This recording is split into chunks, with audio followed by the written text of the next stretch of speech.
It's what you're doing that's making me like this. And you. Yeah.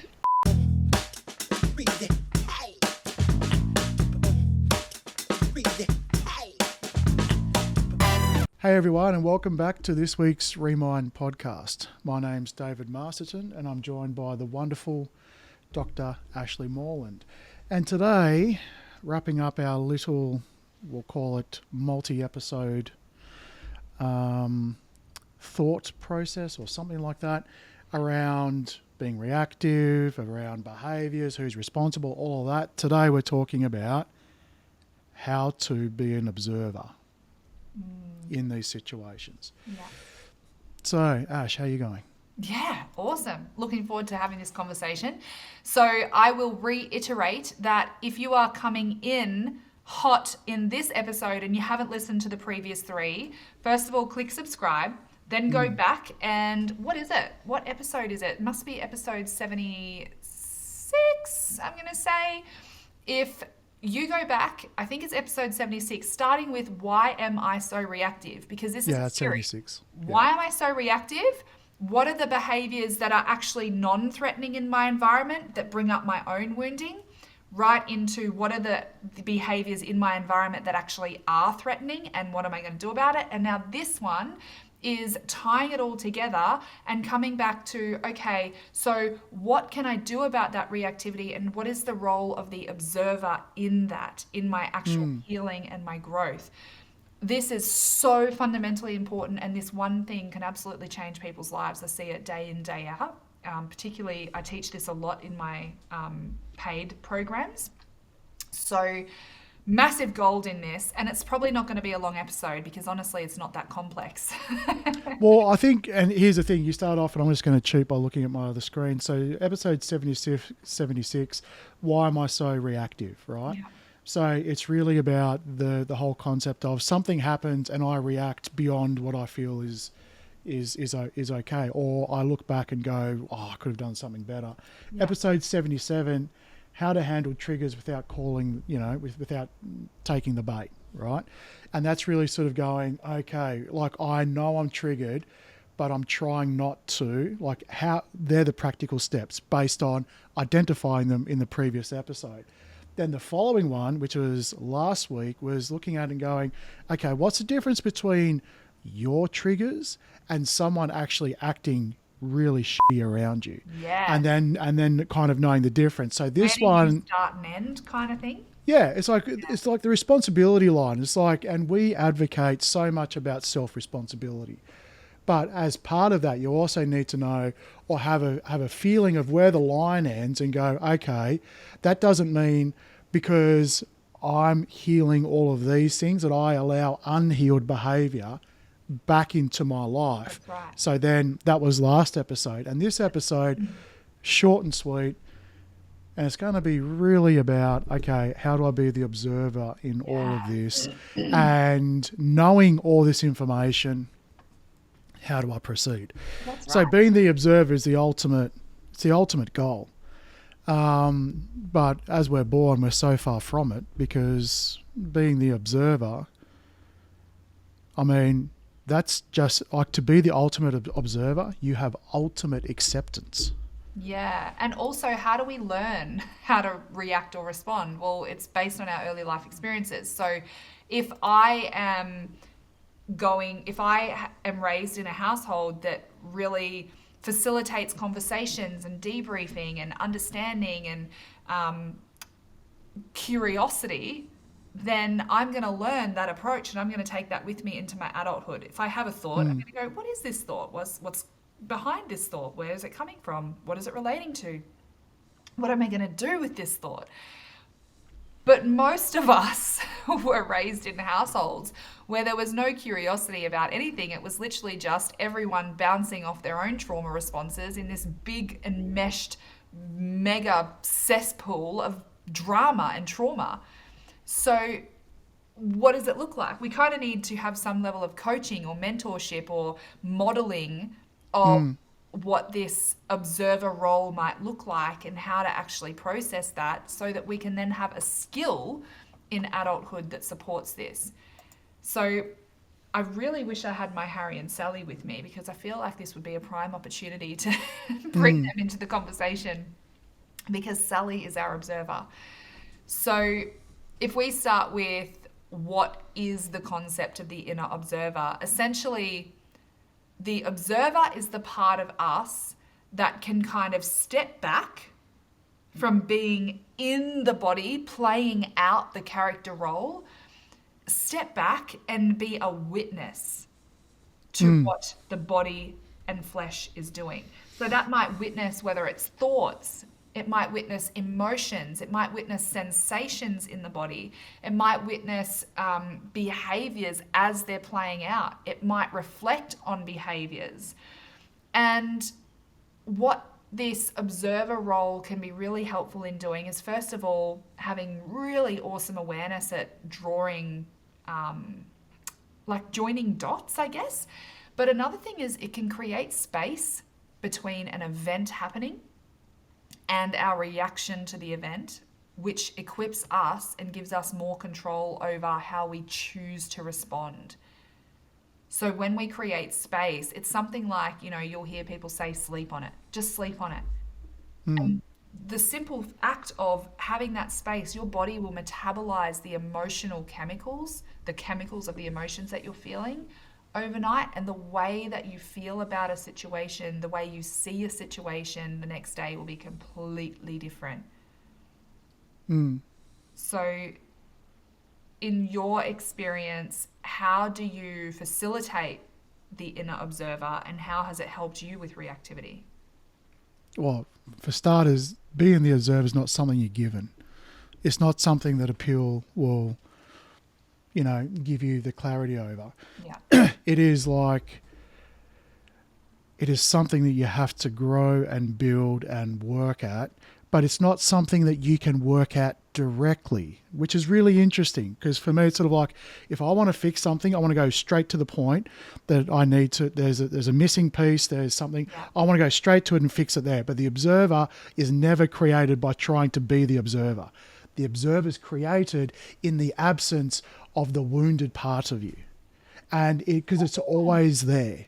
This is in my experience, Okay. because I never went looking to be an observer. Mm. What I did was worked on all the unhealed stuff. And so what does that look like in the moment? And boy, I've had some moments at the moment. It's a lot of moments I'm talking about. But it's so fresh in my head, right? Yeah. So let's just say someone is verbally attacking me, Yeah. and they're verbally attacking my character, and they're standing in front of me and they're pointing and they're going, you and you and you. The old version of me in that moment is activated. It is tense. The pit of my stomach is just absolutely alive with electricity. My thought process is looking at this person going, how dare you? Yeah. It's looking at going, who the hell do you think you are? What the hell? Okay, so this is everything. This is not observational, right? And this is thinking about all the things that I'm going to say that's going to make you wrong, or on top of that, I'll find something that can make you hurt, right? This is not the observer. What the observer is now, when these things happen and have happened recently, is it has to step back. Yeah. And it is stepped back. And it's viewing me. It's me. And it's viewing the activation in me, because it's still there. The activation, the attack, the fight or flight never goes. It's there. It's observing these thoughts, which is like, how dare you? And all of these things, but it's actually so these things aren't absent in this whole equation. It's being observed. And the observer then looks at the other person and goes, it's looking at the face, it's looking at what's being said, and it's sort of going, what version of you am I looking at? What's being triggered within you to happen this way? Yeah. And so I love that, and I love, if this wasn't about me, what could be possibly going on right now? Oh, absolutely. Massive. And so here's the thing. You know the observer is here when there's curiosity, Yes, absolutely. right? We use the word curiosity all the time, but this is really what we're talking about, right? And shifting from reactivity to curiosity could be things like, exactly as I said, if this wasn't because I wasn't good enough, or if this wasn't about me in this moment, what could possibly be going on right now?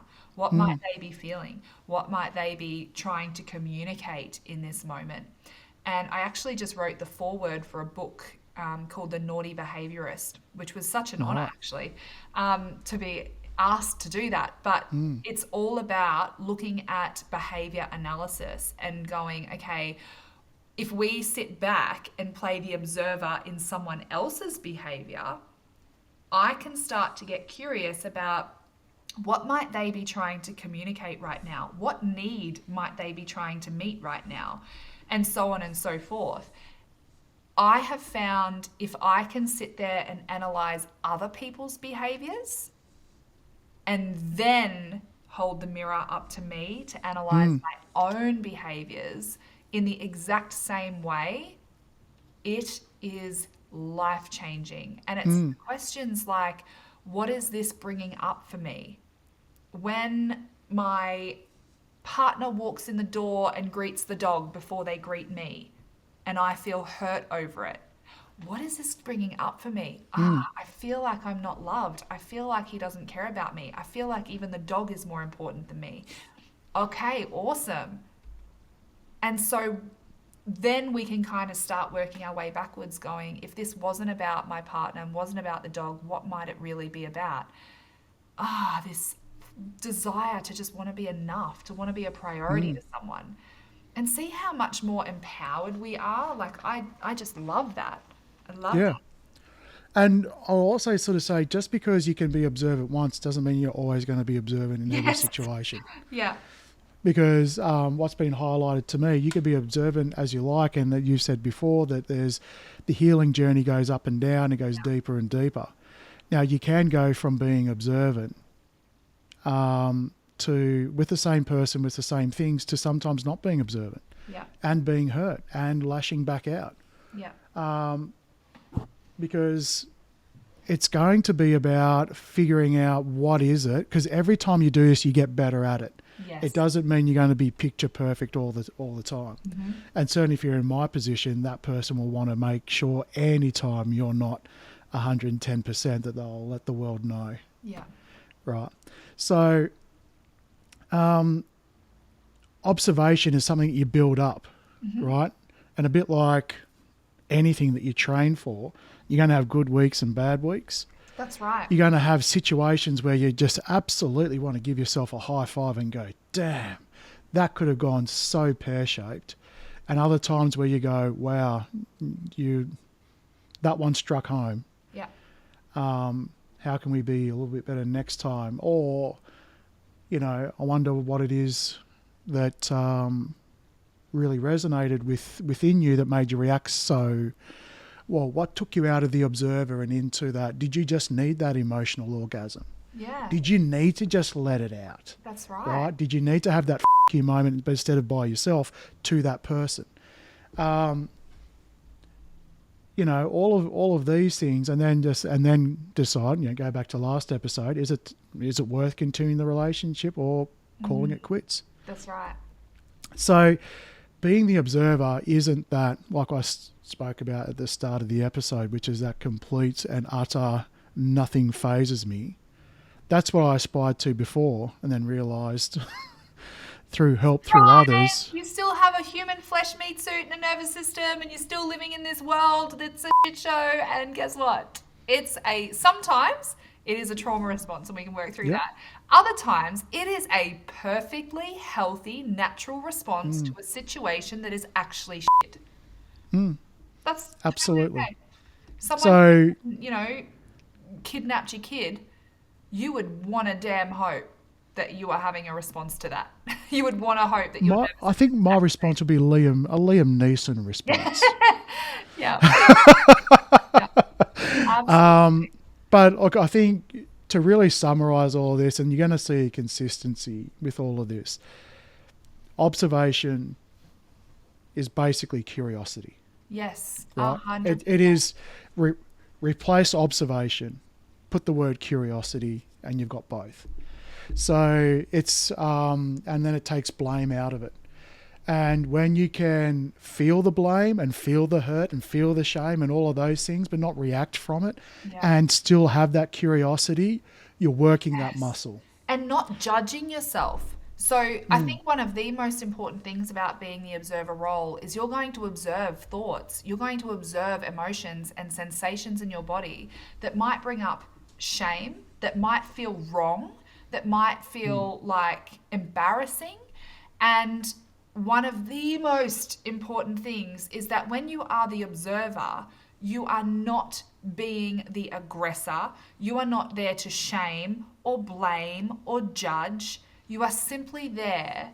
Almost imagine that you've got popcorn, simply going, interesting. Okay, I wonder, I wonder, I wonder. And when you start to ask questions like, I wonder what that's about.